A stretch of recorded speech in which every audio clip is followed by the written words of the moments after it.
Renee, my girlfriend of 4 years, told the cops that my drugs were hers. She did the time for me. I thought the judge would be lenient because she didn't have a record. Nope. She received 2 years in prison and lost her job. I visited her twice, but the ride to the prison was too long and I met someone else. I don't accept her prison calls, but I replied to her letters. She's getting released in August and expects to come back to her apartment. The landlord let me renew the lease in my name due to the circumstances, and I've been paying rent. But my new girlfriend is pregnant and stays with me. I told my girlfriend that Renee died when we first hooked up. So she's been wearing Renee's clothes as well. He didn't do anything right. How to fix things with my girlfriend when Renee returns. How to gently let Renee know she's been replaced and her apartment is mine. He don't fuck with Renee at all. Come on now, dog. Come on, man. No. The guy is taking the piss. Now, ladies, listen, don't go to jail for no man. That's all I can say. I get the whole ride or die thing. I get the whole supporting my man thing and all of that. And, you know, we all want our girls, our women to help us with stuff. But my advice is, whatever you do, is think about how it can impact your life, whatever you're about to do.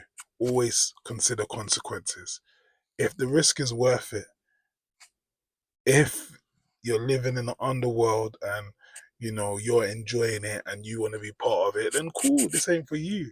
But this is a prime example, of why you always gotta cover yourself. Like, this guy not only moved on, he took the girl's apartment. He got another woman pregnant. Like, what is that woman that's gone prison gonna come back to? Now, don't get me wrong. Even though I'm advising that you shouldn't do all these things. That I've always said, growing up, actually, I want to ride or die girl. So I'll be a hypocrite to say that someone that you've been with in a long-term relationship or married to, she shouldn't go all out to support you. I'll be a hypocrite if I say I believe that wholeheartedly. But what I will say, is that what a man's supposed to do if a woman does that. You're meant to hold her down, and she's meant to be comfortable. Coming back, she's meant to be comfortable when she comes back. She's meant to have a warm welcome. You should damn near upgrade the things in her house, make it look even better than how she left it. He should be worshipping the ground she walks on, because this girl went jail for you. Do you know what I mean? But look at that. This guy didn't like her. It sounds like this guy was using her. Do you know what I mean? So I wouldn't advise doing any criminal activities for a man. I'm not gonna lie. This is what I would tell my daughter. Do you know what I mean? Like, don't do any criminal activity. I've seen women suffer. I've seen women do stuff and their credits mash up because of a man. Do you know what I mean? So, like, be smart. Do you know what I mean? Be smart. Unless you're in on the risk, and sometimes risks, there are great rewards, but obviously the other side of that is it could really have a negative impact on your life. And look at this situation. Do you know what I mean? But that is crazy. If a woman does something like this for you, you need to at least respect her. Like, do you know what I mean? Like, if a woman's going jail for you, you need to be holding it down. And even if you do go outside, because like I said, I even said it in the whole Papoose and Remy Martin situation. I always say Remy Martin, but Remy Ma, that's what they call her now. He held her down. Obviously, she's accusing him of cheating and stuff, but the bottom line is he still held her down and made sure they got married and the relationship was solid while she was in there and when she came out. Even if he did the cheating thing, it's nothing that's gonna.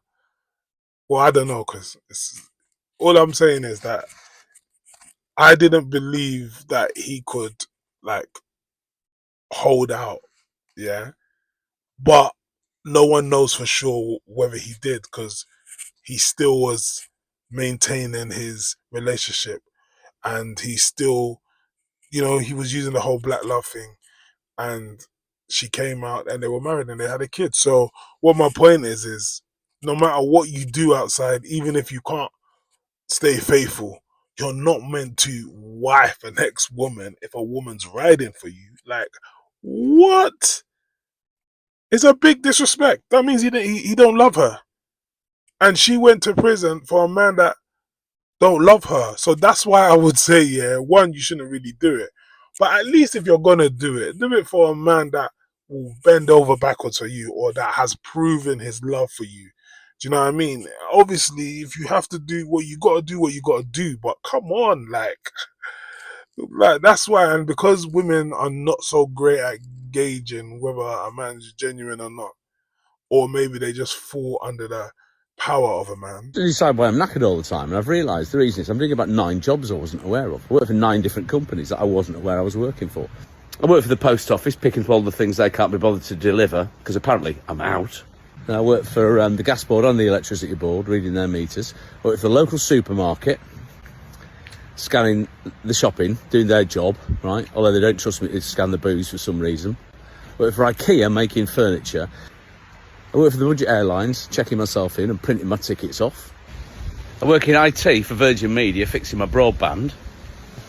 And I worked part-time for Amazon, taking in my neighbours' parcels. This is jokes, but the thing is, yeah, there's some truth in this joke, because we have all this talk about inflation and prices going up and people are actually struggling out here. But it feels like as consumers, we're doing a lot of work now, even within these businesses. While we're paying for a service slash product, we're actually having to do more work. And they say the prices are going up. So they wouldn't put it like this, but technically we're paying for invisible labor. Because if the prices are going up, but we're doing more and more work, what can they really say to justify all the high prices?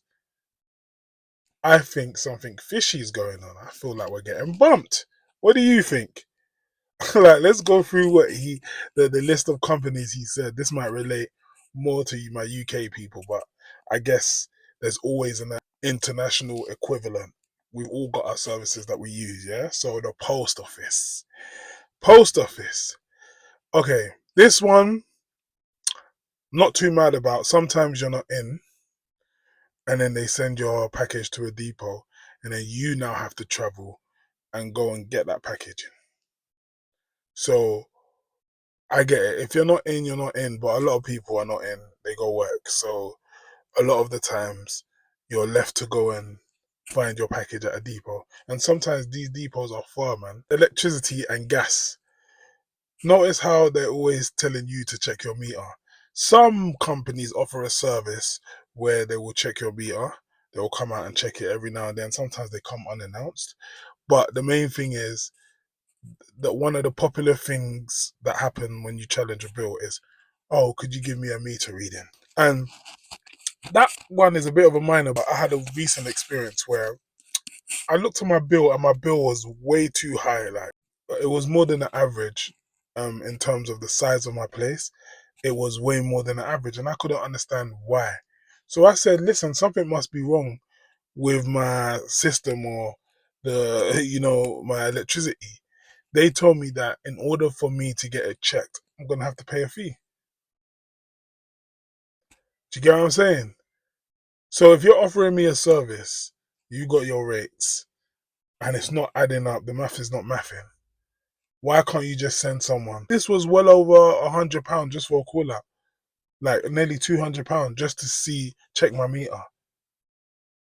Anyway, then you got the supermarket. Now this one is definitely a bump, because now they've got self-service. On top of self-service, they've now got these things that you can scan and go.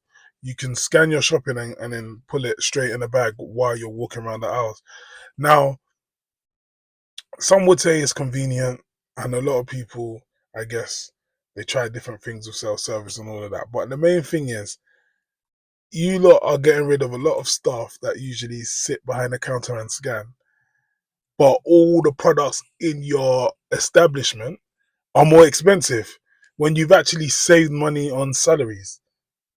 How does that work? And then you got IKEA. IKEA now just sells wood, metal, and whatever other material that makes bed frames and furniture and all of that. Like, well, we have to put it together. And if we want them to come out, we have to pay an extra charge. Yeah? Like, the trick the trick of IKEA is everything looks so good when you walk in there.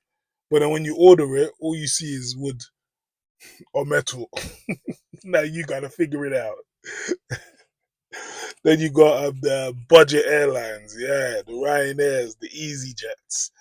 You lot make us do all the check-in work before we even get to the airport, yeah? And then you've reduced the amount of people that serve customers at the airport. But flights are still expensive.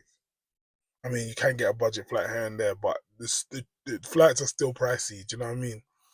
Or they've gone up. Then you got your broadband people.